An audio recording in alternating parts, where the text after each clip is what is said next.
It is December, everybody. Do you know what that means? It means top 10 video time. Now, I'm going to do 3 simple top 10 videos for the year. Actually, that's not true. 3 award ranking videos for the end of 2019. Best books I read in 2019, best books to come out in 2019, and finally, the Fantasy Awards, which I plan on basically having categories of fantasy to award various books or series for that I read in 2019. And I'm looking forward to seeing the categories you guys suggest. In yesterday's post I put on the community here in the channel, go check it out if you missed it. But I asked you all what categories you wanted to see, and I will be handing out awards justly, I think is the word I'm going to use there. But this video right here is the best books I read in 2019. They do not have to come out in 2019, just I read them, let's rank them. Top 10, even though I'm probably going to change my mind in the coming days and they ranking be switched around a little bit because that's how that works. I have a human brain. But in general, this is my top 10 for the books I read in 2019,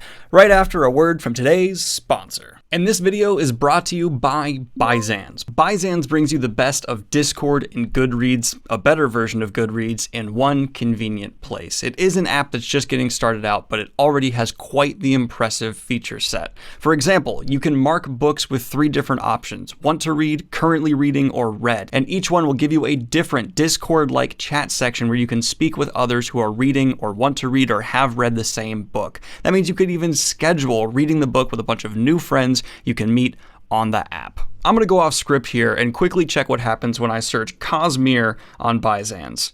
A good number of results. It has what looks like most of the Cosmere. Let's look what happens when I search Cosmere on Goodreads. 7.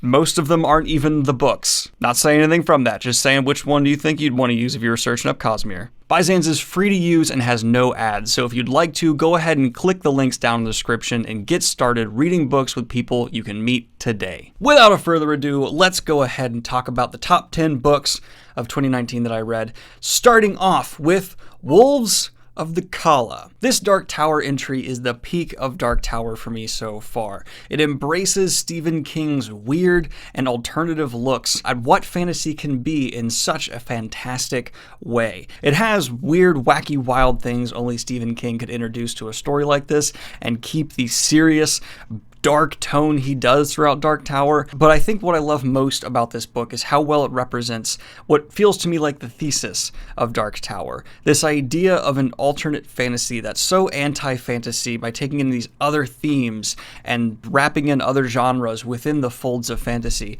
yet still undeniably, boldly being a fantastical story. At number 9, we have Ninth House by, I'm gonna say it right this time, Leigh Bardugo. I think that's a little bit better. Maybe not 100% right, but definitely better than what I said in my Ninth House review. Ninth House for me boldly put Leigh Bardugo on my radar. I wasn't aware of her work before this. Maybe what she's done before definitely earns her to be on everyone's radar, but this was my first introduction to what she could do, and I was seriously hooked. It affirmed for me that I definitely love occult fantasy because it's prevalent here in the pages, and the author here did a magnificent job of weaving in our real world with the fantastical mystery story she is telling here. We are constantly being taken through twists and turns that feel so vivid and real, and that's because the author made a brilliant choice to pull from her own real-life experiences of the college she went through so that the locations, the sororities, the college life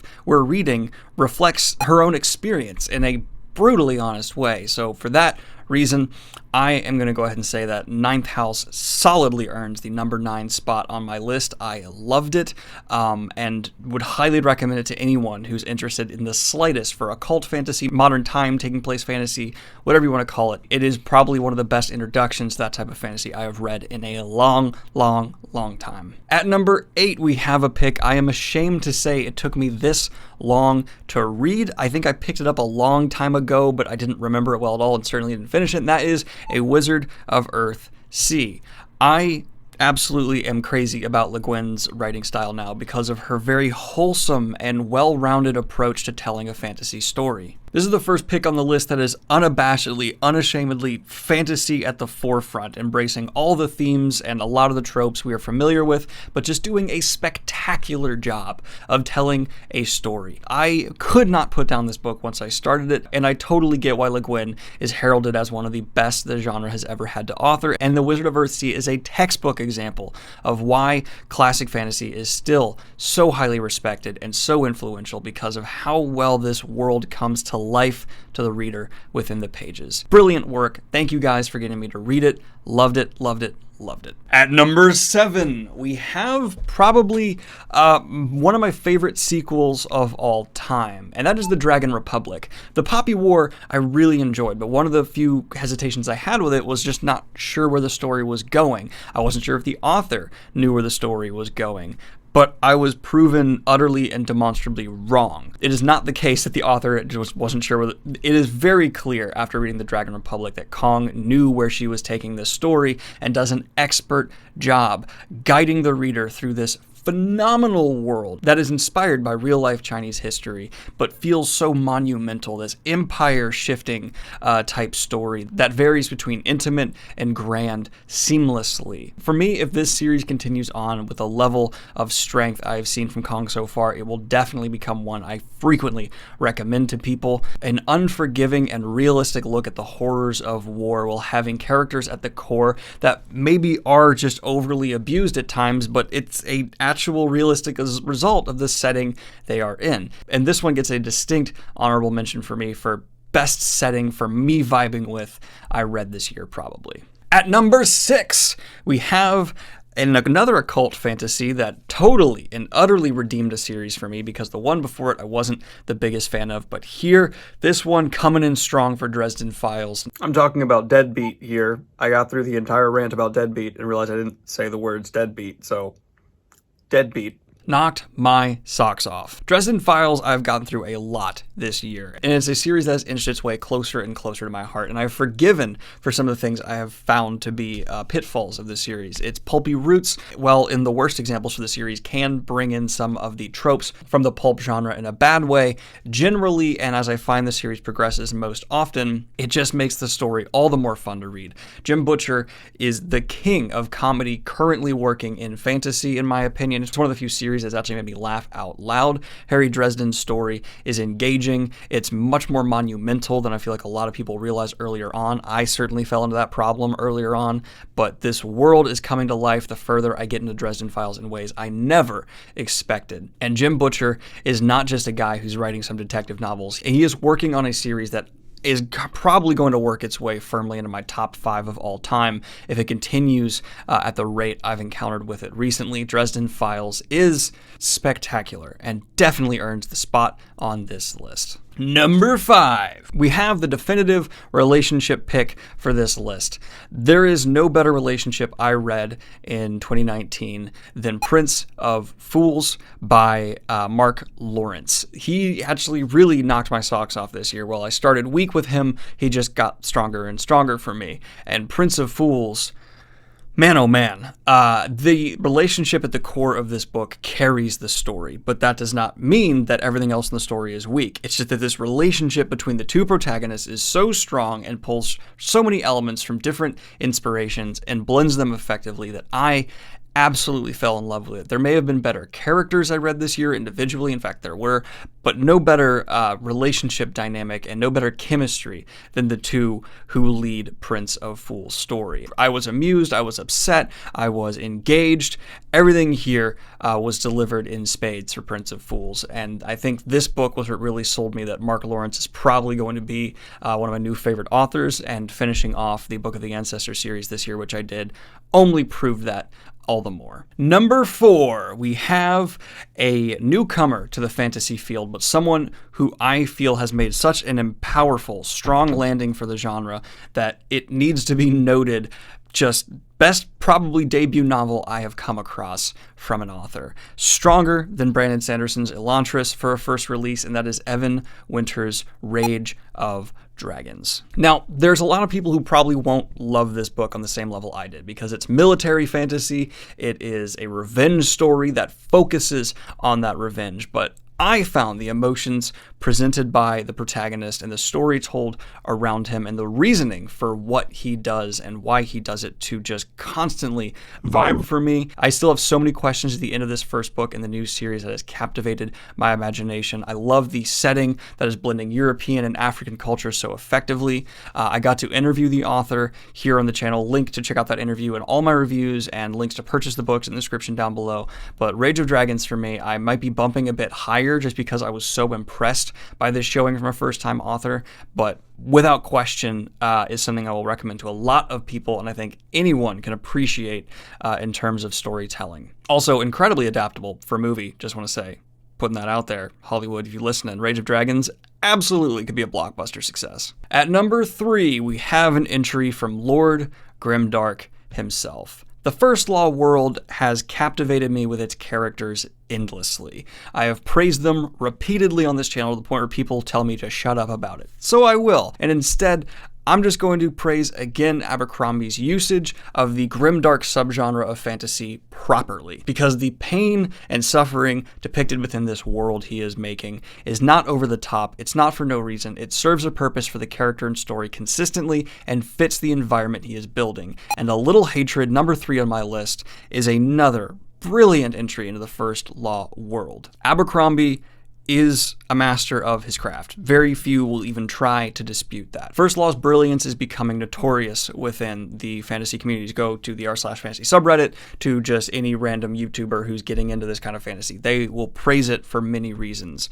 And with A Little Hatred, Abercrombie really just earned for me complete faith that he's going to consistently just improve and make this world better and better and have rock solid entries. I have yet to see a bad book from the man and have no question in my mind that he will continue to blow me away. There's almost no other author out there that I could say that about. He is rock solid, and I think of any author is the one I have the most faith in for just continually delivering brilliant works. At number 2, we have another Stephen King pick, and this one is an entry that I do want to put at my number 2 spot, but does have a glaring flaw. That is 11/22/63 by Stephen King. Sheer brilliance of a story. The main protagonist lacks character and personality in a lot of ways. Aside from that, I would say up there with Stephen King's all-time greats. This thriller mystery will just pull you through the pages at a rate I think few other Stephen King works ever have. 11/22/63 for me proved Stephen King still has it. The people who say things like he needs to go back on drugs or he's never as good as he once was, I think this proves them absolutely wrong, because 11/22/63 for me was impressive in so many ways. Of course, Stephen King's delivery of the mystery itself was on the level of his greats. His crafting and environment and atmosphere is nearly unrivaled in writing. But most impressively for me, and something that I think Stephen King hasn't drastically improved on throughout the years, is he sticks the landing. He sticks it incredibly well. I love how this story ends, and one of the running jokes about Stephen King is how he very often flubs the endings of his great works, and I just don't think that's the case here. 11/22/63 for me never faltered as a book. I wish I had gotten more from the protagonist in terms of character depth, but that's the only criticism of the book I have. That's it. That's all. Aside from that, we just have something that works, man. It's so compelling, it's so original, it's so interesting, and it's so well handled. 11/22/63 for me in terms of enjoyment, which is the metric I'm mostly judging this list by, earns number 2. And for number 1, we had a lot of great books I read this year, many of which were amazing recommendations from you, my wonderful audience, so I need to thank you for that again. But sincerely and honestly, what was the number 1 book this year? Well, it was another series recommended by you and from an author who I originally did have trouble with, but he now also, as well as Stephen King, has 2 entries in my top 10 for the year, and that is Mark Lawrence's Holy Sister. I went back through the Book of the Ancestor series, and no, Holy Sister for me is the best, and it's rare to see a fantasy series where the ending is the best, because a lot of fantasy authors flub their endings. But no, Mark Lawrence's interweaving of plot motivated by both character and world events and just having everything seamlessly blend is unrivaled this year. In terms of just story told, I can't think of a story I read this year better, more perfectly, almost mathematically crafted than Book of the Ancestor. And Nona gets Best Protagonist of 2019 from me, hands down, no question.